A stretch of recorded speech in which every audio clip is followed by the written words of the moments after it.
Magandang umaga sa inyong lahat. Narito ang aming pangkat upang iulat ang ilan sa mga suliraning kinakaharap ng ating bansa. Pag-uusapan at aalamin natin ang ilang mga problema, mga posibleng solusyon, at mga epekto nito sa mga susunod na henerasyon. Ilan sa mga ito ay gaya ng problema sa trapiko, korupsyon, polusyon, kahirapan, droga, at bus transportation system.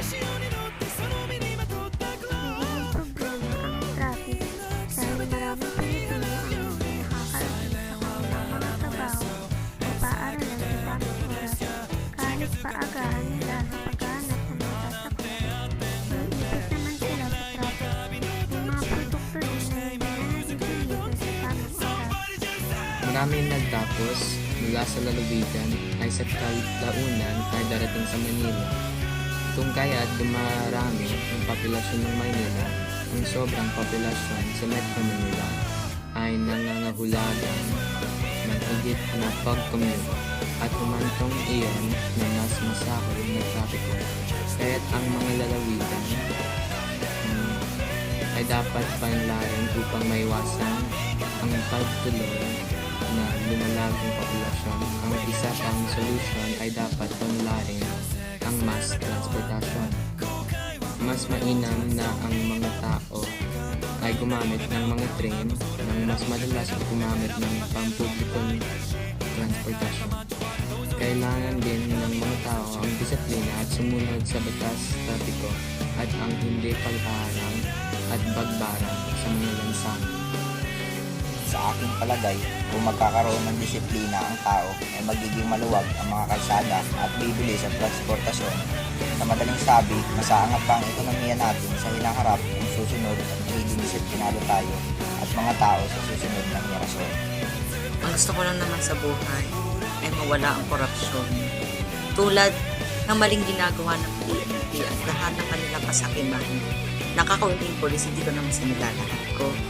At ang nagpapatuloy na pork barrel scam, paano natin dito masusugpok? Gusto ko lang naman sa buhay iyan. Ano ang nakikita kong solusyon para sa pork barrel scam?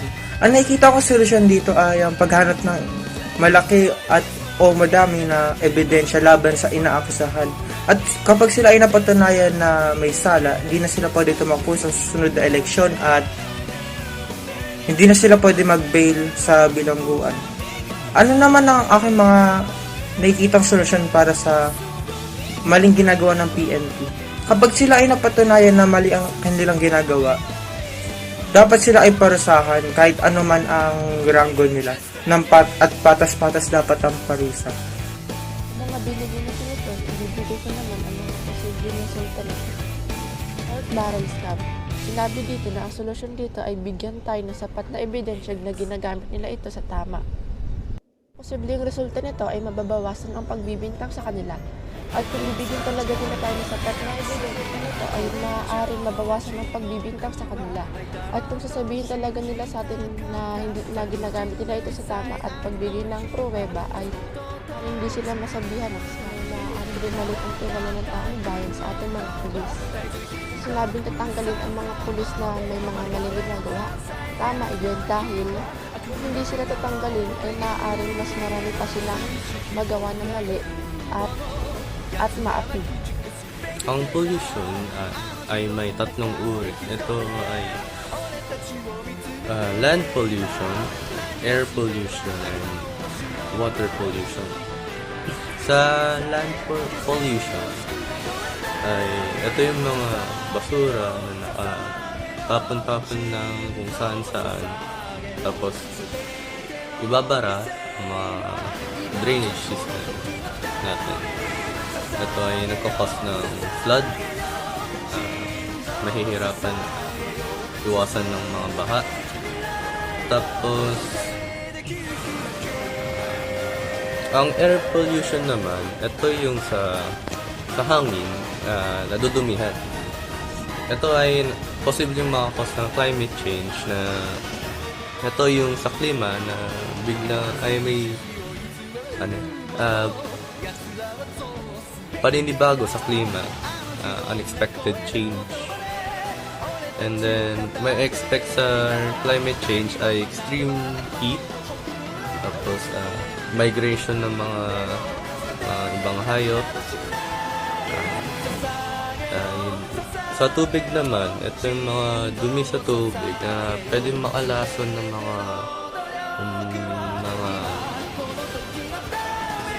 mga isda. Tapos nakakasira rin to ng ecosystem sa tubig, mga coral reefs. Delikado to sa atin dahil kumakain tayo ng isda. Pwede din tayong malason sa mga nalason na isda, sa mga nalason ng plastic. Ano nga ba ang polusyon? Ang polusyon ay ang pagiging marumi ng paligid dulot sa maling gawain ng mga tao. Ang polusyon ay may tatlong uri. Polusyon sa hangin, sa tubig, at sa lupa.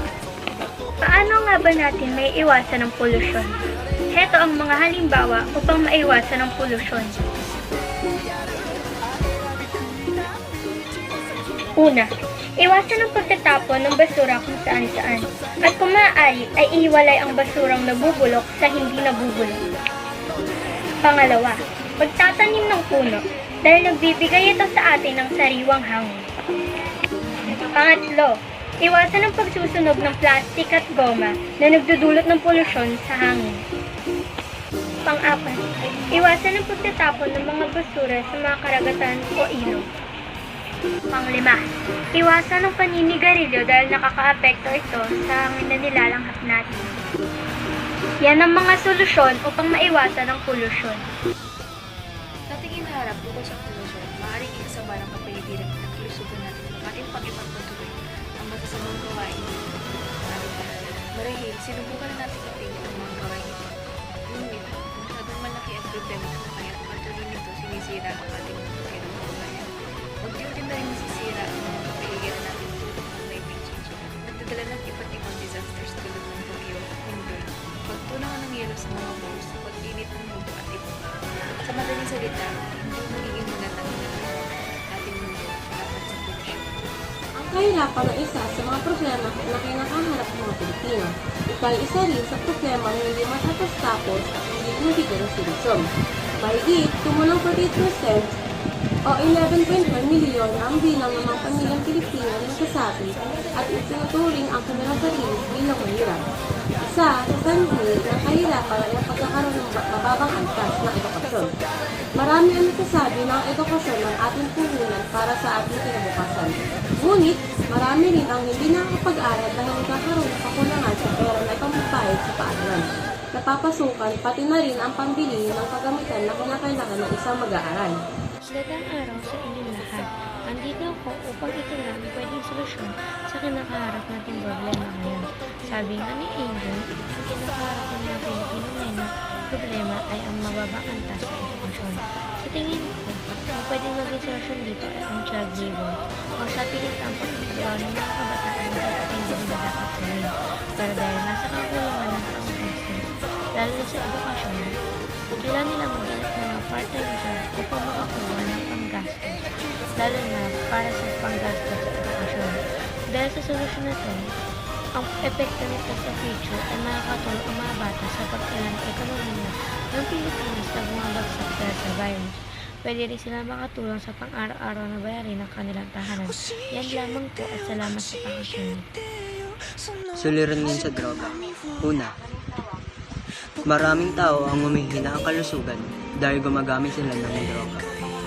Pangalawa, maraming tao ang namamatay dahil sa maling akala ng mga kapulisan na gumagamit sila. At maraming ring kapulisan ang lumalabag sa batas na ito. Solusyonan ang kahirapan dahil karamihan sa mga mahihirap na gumagamit ay nagbebenta ng droga ay kumakapit lamang sa patalim. Huliin din dapat ang mga mastermind, mayayaman at malalaking tao sa likod ng isyu ng droga. Kapag nawala ang kahirapan ay may iwasan ang pagkalat ng droga at magiging maunlad ang ating bayan na mapakikinabangan ng mga sumusunod na henerasyon dahil wala na ang sira ng ating kinabukasan. Kapag nawala ang kahirapan at ang droga. Ang magiging epekto nito sa mga susunod na henerasyon. magiging maayos na ang ating bansa dahil mababawasan na ang bilang ng mga kahirapan, lalo na ang mahihirap na kumakapit lamang sa patalim. Maraming na rin magkakaroon ng desenteng buhay at stable na trabaho. Hindi na rin muling lalaganap ang maraming krimen dulot ng droga. Kamusta mga kamag-aral? Ako si Karen Sailon ng 9 Nabini at nandito ako para ipabahagi sa inyo ang isa sa ating suliranin ngayon sa transportasyon. Isang suliranin natin ngayon ay sa transportasyon ay ang smoke belching na nagre-resulta ng air pollution.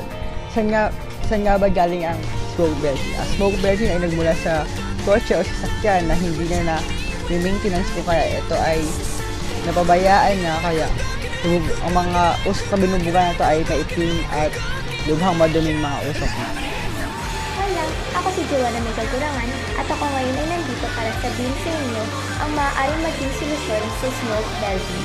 Nararapat lamang itong solusyonan sapagkat ito ay nakakaapekto sa ating kalikasan at hindi lamang yan, hindi sa ating kalusugan.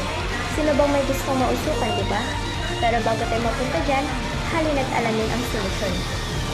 Ang LTO ay naglagay ng isang nationwide testing center na kung saan kapag ang isang sasakyan ay hindi nakapasa, ay hindi maaaring mamasada sa mga pangunahing lansangan.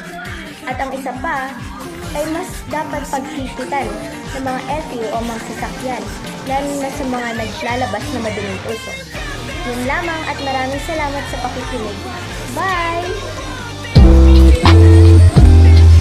Malaking epekto ito para sa susunod ng mga dahil mas marami ang namatay kaysa kung hindi mo susolusyonan.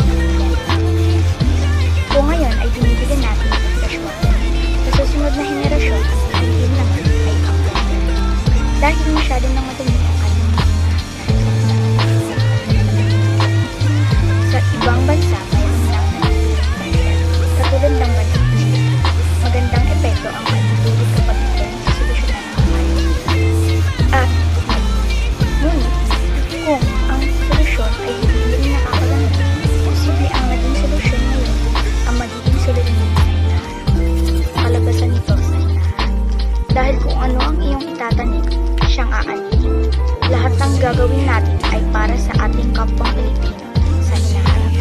Ang lahat ng tulong o ginagawa natin ay tiyak na aanin din natin.